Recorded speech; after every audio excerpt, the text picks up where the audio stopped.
Deux projets de loi ont été examinés au cours de cette séance plénière. Il s'agit du projet de loi portant reddition des comptes de la loi des finances exercice 2023 et celui relatif à la loi des finances rectificative exercice 2024. Pour le présenter, le gouvernement a dépêché le ministre d'État en charge du budget Aimé Boji et celui des finances Doudou Fouamba. Ainsi, le ministre des Finances fera l'économie du projet de loi portant reddition des comptes 2023. Il s'est apaisanti sur trois points importants, à savoir la synthèse du projet de loi, la situation consolidée de financement et les principales articulations de ce projet de loi. Son collègue du budget présentera, lui, le projet de loi rectificative 2024. Aimé Boji fera savoir que l'élaboration de ce projet de loi est justifiée par des changements introduits par quatre faits majeurs. Lors du débat général, les sénateurs ont relevé certaines incohérences et autres. Comme l'exige la loi, ces deux projets de loi ont été confiés à la commission ECOFIN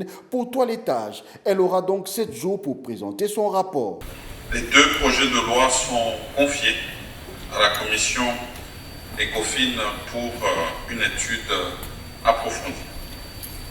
Bien sûr, je vais inviter tous les honorables sénateurs de bien vouloir participer activement aux travaux qui vont se dérouler au sein de cette commission ECOFIN, autant qu'il en fait cet après-midi et ce soir avec tant de brillance et de pertinence.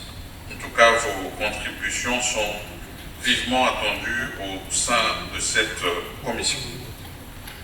Et en ce qui concerne les travaux au sein de celle-ci, j'accorde un délai de 7 jours à la commission pour procéder à cette étude et présenter son rapport. C'est par ce mot que Jean-Michel Sama va clôturer la séance plénière dans la soirée du jeudi 14 novembre.